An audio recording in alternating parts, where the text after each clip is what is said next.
Indian civil സർവീസിലെ ഏറ്റവും പ്രഗത്ഭനായ ഉദ്യോഗസ്ഥൻ അകാരണമായി പ്രമോഷൻ നിഷേധിക്കപ്പെട്ട് വർഷങ്ങളോളം കോടതികൾ കയറിയിറങ്ങിയാണ് രാജു നാരായണസ്വാമി. സിവിൽ സർവീസിൽ 1ാം റാങ്ക് നേടി IAS കരസ്ഥമാക്കിയ രാജു നാരായണസ്വാമി VSന്റെ കറുത്ത പൂച്ചകളിൽ ഒരാളാണ്. ആ കറുത്ത പൂച്ചയെപ്പോലെ ഇൻ്റലിജൻ്റായ ഷാർപ്പായ മറ്റൊരു IAS ഉദ്യോഗസ്ഥൻ കേരളത്തിലെന്നല്ല ഇന്ത്യയിൽ തന്നെയില്ല.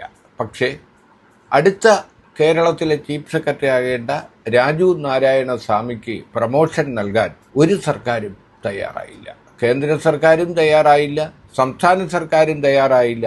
കാരണം അച്ചടക്കത്തിൻ്റെ കള്ളികളിൽ ഒതുങ്ങി നിൽക്കാത്ത ചോദ്യങ്ങൾ ചോദിക്കുന്ന അസാമാന്യ പ്രതിഭാശാലിയാണ് രാജു നാരായണസ്വാമി. സ്വകാര്യ ജീവിതത്തിലും ഔദ്യോഗിക ജീവിതത്തിലും പരാജയപ്പെട്ടു പോയ ആ മനുഷ്യനെ എന്തുകൊണ്ട് നമ്മുടെ സമൂഹത്തിന്, നമ്മുടെ ബ്യൂറോക്രസിക്ക് മനസ്സിലാക്കാൻ കഴിയുന്നില്ല? അതേസമയം രാജു നാരായണസ്വാമിയുടെ ബുദ്ധിശക്തിക്ക് മുന്നിലോ കഴിവുകളുടെ മുന്നിലോ 7 അയലത്ത് പോലും പോകാത്ത ADGP MR അജിത് കുമാറിനെ DGP ആക്കാൻ കഴിഞ്ഞ ദിവസം ചേർന്ന മന്ത്രിസഭാ യോഗം തീരുമാനിച്ചു. നമ്മുടെ സമൂഹത്തിൽ, നമ്മുടെ ഭരണ സംവിധാനത്തിൽ നിലനിൽക്കുന്ന വളരെ വൈരുദ്ധ്യമുള്ള 2 വ്യക്തിത്വങ്ങളാണ് ഈ രാജു നാരായണസ്വാമിയും അതുപോലെ MR അജിത് കുമാറും. MR അജിത് കുമാറിൻ്റെ മെയ്വഴക്കം, പ്രായോഗിക ബുദ്ധി അതുകൂടി രാജു നാരായണസ്വാമിക്ക് ഉണ്ടായിരുന്നെങ്കിൽ അദ്ദേഹം ആരാകുമായിരുന്നു? ഇന്ത്യയിലെ ഏത് ഔന്നത്യത്തിലും അദ്ദേഹത്തിന് കയറിപ്പോകാൻ കഴിയുമായിരുന്നു. ഇപ്പോൾ സുപ്രീം കോടതിയിൽ കേസ് പറഞ്ഞുകൊണ്ടിരിക്കുന്ന രാജു നാരായണസ്വാമിക്ക് അനുകൂലമായി നിലപാടെടുത്ത മുൻ ചീഫ് സെക്രട്ടറി SM വിജയാനന്ദ് മാത്രമാണ്. മറ്റ് ചീഫ് സെക്രട്ടറിമാരെല്ലാം അദ്ദേഹത്തിന് എതിരെയാണ് PR എഴുതിയത്. എന്തുകൊണ്ടാണ് ഇങ്ങനെ സംഭവിക്കുന്നത്? കാരണം നമ്മുടെ വ്യവസ്ഥിതിയിൽ നിലനിൽക്കുന്ന പ്രശ്നങ്ങളെ ചോദ്യം ചെയ്യുകയും അതിനെതിരെ കലഹിക്കുകയും ചെയ്യുന്ന മനുഷ്യരെ മനസ്സിലാക്കാൻ ചിലപ്പോൾ നമുക്ക് കഴിയാതെ പോകും. അത്തരത്തിലുള്ള ഒരു പ്രതിഭാശാലിയാണ് Raju Narayanaswamy.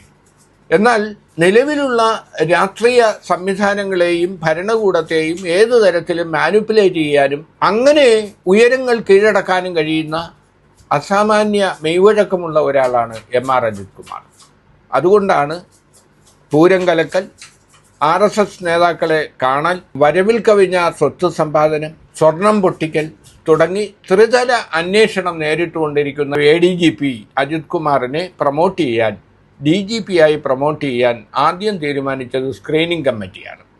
Chief secretary, vigilance director, ആഭ്യന്തര വകുപ്പ് സെക്രട്ടറി എന്നിവർ അംഗങ്ങളായ സ്ക്രീനിംഗ് കമ്മിറ്റി അദ്ദേഹത്തെ പ്രൊമോട്ട് ചെയ്യാൻ ശുപാർശ നൽകുകയും ആ ശുപാർശ CPI മന്ത്രിമാരുടെ എതിർപ്പിനെ അവഗണിച്ചുകൊണ്ട് മുഖ്യമന്ത്രി തീരുമാനമെടുക്കുകയും അദ്ദേഹത്തെ ഇനി നമുക്ക് DGP ആയി കാണാം. അപ്പോൾ സാങ്കേതികത്വത്തിൻ്റെ അനുകൂല സാഹചര്യങ്ങൾ പ്രയോജനപ്പെടുത്തിക്കൊണ്ടാണ് അജിത് കുമാറിനെ DGP റാങ്കിലേക്ക് ഉയർത്തിയത്.